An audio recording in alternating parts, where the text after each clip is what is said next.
آج کل نا صحیح جیون ساتھی ڈھونڈنا، خاص طور پہ جب آپ یہ ایپس وغیرہ دیکھ رہے ہوں، ایک عجیب سی الجھن رہتی ہے نہیں؟ جی بالکل. مطلب سوائپ کرتے ہوئے ایک بے چینی سی کہ کیا یہ ٹھیک ہے ہمارے دین کے حساب سے؟ صحیح. اور پھر وہ ایک احساس گناہ جو کئی نوجوانوں کو ہوتا ہے. بالکل. اور آج ہم اسی پہ بات کریں گے. دیکھیں گے کہ یہ جو نئے طریقے ہیں، خاص کر یہ حلال ڈیٹنگ والے پلیٹ فارمز، یہ اسلامی تعلیمات کی روشنی میں کہاں کھڑے ہیں. اچھا. تھوڑا ڈیٹا دیکھیں گے، پھر وہ جو ذہنی کشمکش ہے اسے سمجھیں گے، اور پھر یہ دیکھیں گے کہ صحابہ کرام نے ان معاملات کو کیسے سنبھالا تھا، کتنی سادگی سے، کتنی برکت سے. ٹھیک. تو بنیادی طور پر یہی 3 باتیں ہیں. ہاں. آج کی صورتحال، وہ اندرونی کشمکش، اور پھر صحابہ کا طریقہ. زبردست. تو پھر شروع کرتے ہیں اصل حقائق سے. کچھ اعداد و شمار ہیں اس حوالے سے. جی. ایک سٹڈی ہے PLOS کی، وہ بتاتی ہے کہ 18 سے 24 سال کے مسلم مردوں میں تقریباً 15%. 15%. جی. اور خواتین میں کوئی 4% وہ شادی سے پہلے جسمانی تعلق کا تجربہ رکھتے ہیں. لیکن دوسری طرف اسٹیٹسٹا کا ڈیٹا ہے، وہ کہتا ہے کہ 73% نوجوان مسلم خواتین، 73%؟ ہاں، اور 59% مرد وہ ایسے تعلقات کو غلط سمجھتے ہیں. تو یہ تو تضاد ہوا.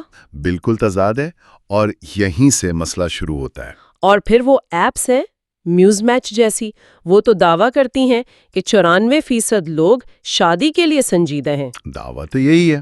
مگر جو لوگ استعمال کرتے ہیں ان کا تجربہ اکثر وہ مختلف ہوتا ہے. تو کیا یہ حلال ڈیٹنگ کا لیبل بس دکھاوا ہے؟ دیکھیں، یہ تھوڑا پیچیدہ ہے. اصل میں یہیں سے وہ پھسلتی ڈھلان والی بات آتی ہے. Slippery slope. جی، سلپری سلوپ. ہم سوچتے ہیں نیت تو ٹھیک ہے، شادی کرنی ہے، یا چلو صرف بات ہی تو کر رہے ہیں، لیکن وہ حدود، وہ اکثر پتہ بھی نہیں چلتا کب پار ہو جاتی ہیں. اچھا. قرآن کا حکم تو بہت واضح ہے نا، سورۃ الاسراء میں، وَلَا تَقْرَبُوا الزِّنَا، زنا کے قریب بھی مت جاؤ. قریب بھی نہ جاؤ. جی. قریب نہ جانے کا مطلب صرف زنا سے بچنا نہیں، بلکہ ان راستوں سے بھی بچنا ہے جو وہاں تک لے جا سکتے ہیں. اب ان ایپس پر گھنٹوں بات چیت غیر ضروری، ذاتی تصاویر شیئر کرنا، یہ سب اسی قربت میں آ سکتا ہے جس سے روکا گیا ہے. لیکن کوئی یہ بھی تو کہہ سکتا ہے کہ اگر نیت صاف ہو، حدود کا خیال رکھا جائے تو کیا حرج ہے؟ صرف بات چیت کو زنا کے قریب جانا کہہ دینا، یہ تھوڑی سختی نہیں؟ سوال اچھا ہے.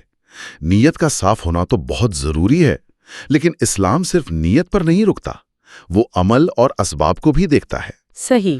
خطرہ یہ ہے کہ جو چیز صرف بات چیت سے شروع ہوتی ہے نا، وہ دھیرے دھیرے جذبات میں بدلتی ہے، پھر توقعات بڑھتی ہیں، اور یہ پلیٹ فارمز اکثر اسی چیز کو آسان بنا دیتے ہیں. اچھا.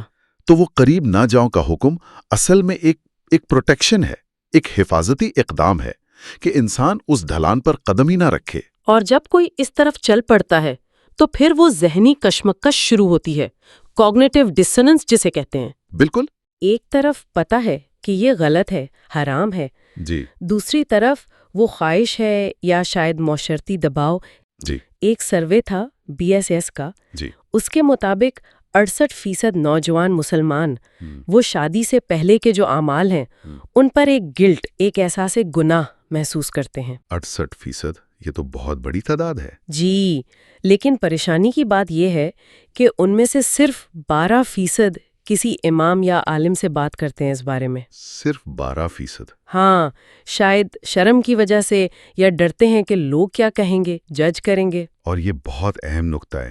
یہ جو احساس گناہ ہے نا، یہ بذات خود برا نہیں ہے، یہ تو ایک الارم ہے. اچھا. جی، یہ ضمیر کی آواز ہے، بتا رہی ہے کہ راستہ غلط ہے.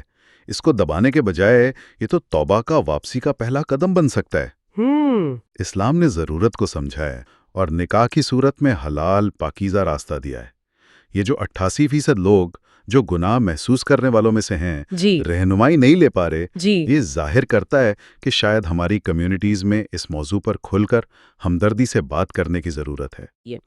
تو اگر یہ نئے طریقے اتنی الجھن پیدا کر رہے ہیں تو پھر صحیح راستہ کیا ہے؟ ہمارے رول ماڈل صحابہ کرام وہ یہ سب کیسے کرتے تھے؟ دیکھیں، ان کے طریقوں کی بنیاد تھی تقویٰ، اللہ کا خوف، اللہ کی رضا، سب سے پہلے یہ. ٹھیک. دوسری بات ولی کا کردار، لیکن مثبت کردار.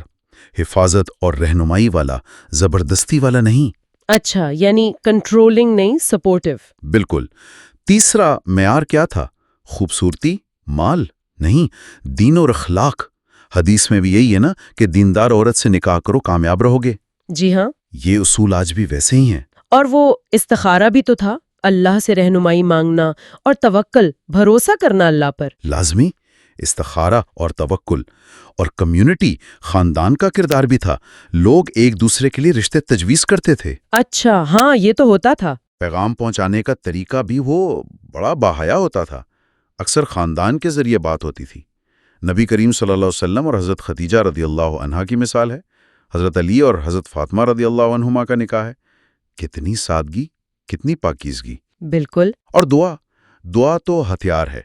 قرآن کی وہ دعا، سورۃ الفرقان والی، ربنا ہب لنا من ازواجنا، اے اللہ ہمیں نیک جیون ساتھی عطا فرما۔ تو کیا یہ طریقے آج کے دور میں عملی ہیں؟ مطلب آج کیسے کریں یہ سب؟ کیوں نہیں، بالکل عملی ہیں۔ پہلا قدم تو یہ ہے کہ انسان خود پر کام کرے۔ اپنے اوپر؟ جی، اپنے دین، اپنے اخلاق، اپنے کردار پر۔ قرآن بھی کہتا ہے نا، پاک مرد پاک عورتوں کے لیے ہیں اور پاک عورتیں پاک مردوں کے لیے۔ صحیح۔ دوسرا، اپنے قابل اعتماد لوگوں کو شامل کریں۔ خاندان ہے، بزرگ ہیں، کمیونٹی کے اچھے لوگ ہیں، انہیں اعتماد ملے۔ مساجد ہیں، اسلامی تقریبات ہیں، وہاں بھی مناسب ماحول مل سکتا ہے، لیکن ظاہر ہے آداب کے ساتھ۔ اور اگر کوئی ایپس استعمال کرنا ہی چاہے؟ اگر کرنی ہے تو پھر بہت احتیاط چاہیے۔ واضح حدود ہوں اور جلد از جلد ولی کو شامل کریں۔ لمبی فضول بات چیت سے بچیں۔ ٹھیک۔ اور ہمیشہ دین اور اخلاق کو پہلی ترجیح دیں۔ استخارہ کریں، دعا کریں، صبر رکھیں اور اللہ کی ٹائمنگ پر یقین رکھیں۔ تو خلاصہ یہ ہوا کہ آج کے جو طریقے ہیں ان میں بظاہر آسانی ہے، لیکن الجھن ہے، گناہ کا خطرہ ہے، ذہنی کشمکش ہے۔ جی۔ اور جو صحابہ کا راستہ ہے وہ شاید تھوڑی محنت مانگتا ہے، تھوڑا صبر، لیکن وہ صاف ہے، محفوظ ہے اور اس میں اللہ کی برکت ہے۔ بالکل، انتخاب ہمارے ہاتھ میں ہے۔ صحیح۔ اور ایک بات آخر میں سوچنے کے لیے، جی، اگر ہم آج صحابہ کے طریقوں میں سے صرف ایک اصول، صرف ایک، پوری طرح اپنا لیں، مثلاً یہ کہ رشتے کی تلاش میں دینداری سب سے پہلے دیکھیں گے، یا شروع میں ہی خاندان کو، ولی کو شامل کر لیں گے، کیا اس ایک اصول سے ہی، چاہے ہم ذریعہ کوئی بھی استعمال کر رہے ہوں، ہماری تلاش کے نتائج بالکل مختلف، زیادہ بابرکت نہیں ہو جائیں گے؟